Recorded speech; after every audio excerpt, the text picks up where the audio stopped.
2007 ಅಥವಾ 8 ನೋಡಿದ್ರೆ ಈ ರೋಡು ಇದಕ್ಕೆ ಸೆಂಟ್ರಲ್ ಜೈಲ್ ರೋಡ್ಗೆ 100 ಫೀಟ್ ರೋಡ್ ಮಾಡ್ತೀನಿ ಅಂತ ಹೇಳಿದ್ರು.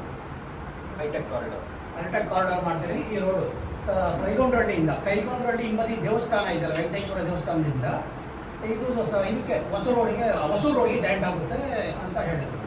ಆಮೇಲೆ ಹಾಗೆಲ್ಲ ಹೇಳ್ಬೇಕಂತಂದ್ರೆ 2007, 2008, 2010ವರೆಗೂ ಓಪನ್ ಆಗಿತ್ತು, ಜಾಗ ತುಂಬ ಬಿಟ್ಕೊಂಡಿದ್ರು ಎಲ್ಲ. ಈಗ ನೋಡಿದ್ರೆ ಎಲ್ಲ ಕಡೆ ಎನ್ಕರೇಜ್ಮೆಂಟ್ ಆಗಿದೆ.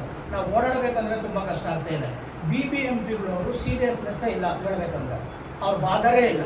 ಕೆಲವು ವಿಷಯಗಳಲ್ಲಿ ಹೇಳ್ಬೇಕಂದ್ರೆ ನಾವು ಪರ್ಸನಲ್ ಹೋಗಿ ಭೇಟಿಯಾಗಿ ಕಂಪ್ಲೇಂಟ್ಸ್ ಎಲ್ಲ ಕೊಟ್ವಿ. ಎನ್ಕ್ರೋಚ್ಮೆಂಟ್ಸ್ ಆಗ್ತಾ ಇದೆ, ಅನಾಥರೈಸ್ ಕನ್ಸ್ಟ್ರಕ್ಷನ್ಸ್ ಆಗ್ತಾ ಇದೆ, ಯಾರೂ ಲಿಸ್ಟ್ ಬಾಧರಿಲ್ಲ. ಪ್ಲಾನ್ಸ್ ಒಂದು ಇರುತ್ತೆ, ಮಾಡ್ತಾ ಇದ್ದಾರೆ ಒಂಥರ. ನಮಗೆ ಭಯ ಆಗುತ್ತೆ, ಕೆಲವು ಬಿಲ್ಡಿಂಗ್ ಹತ್ರ ಹೋದರೆ ಯಾವಾಗ ಬೀಳುತ್ತೆ ಅನಿಸ್ತಾ ಇದೆ. ಆ ಥರ ಪರಿಸ್ಥಿತಿ ಇದೆ ನಮ್ಮ ಏರಿಯಾಗಳಲ್ಲಿ. ಎಸ್ಪೆಷಲಿ ಹೇಳ್ಬೇಕಂದ್ರೆ ನಮ್ಮ ಬೆಳ್ಳಂಗೂರು ಏರಿಯಾ ಮತ್ತು ಈ ಕಾನ್ಸ್ಟಿಟ್ಯೂನ್ಸಿನಲ್ಲಿ ತುಂಬ ಅನಾಥರೈಸ್ ಆಗ್ತಾ ಇದೆ. BBMP ಸೀರಿಯಸ್ ತಗೋಬೇಕು. ಆಥರೈಸ್ ಯಾವ ಥರ ಕೊಟ್ಟಿದ್ದಾರೆ ರೂಲ್ಸ್ ರೆಗ್ಯುಲೇಷನ್ ಯಾರೂ ಫಾಲೋ ಮಾಡ್ತಾ ಇಲ್ಲ, ಅನಾಥರೈಸ್ ಆಗ್ತಾ ಇದೆ.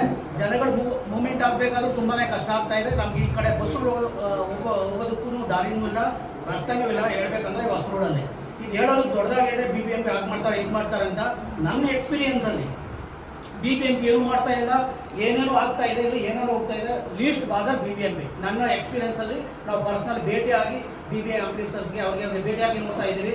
ಯಾಕೆ ಹಿಂಗೆ ಆಗ್ತಾ ಇದೆ ಏನೋ ಅಂತ ಗೊತ್ತಿಲ್ಲ. There is no faith on BBMP people. ನನ್ನ ಎಕ್ಸ್ಪೀರಿಯನ್ಸಲ್ಲಿ ನನಗೆ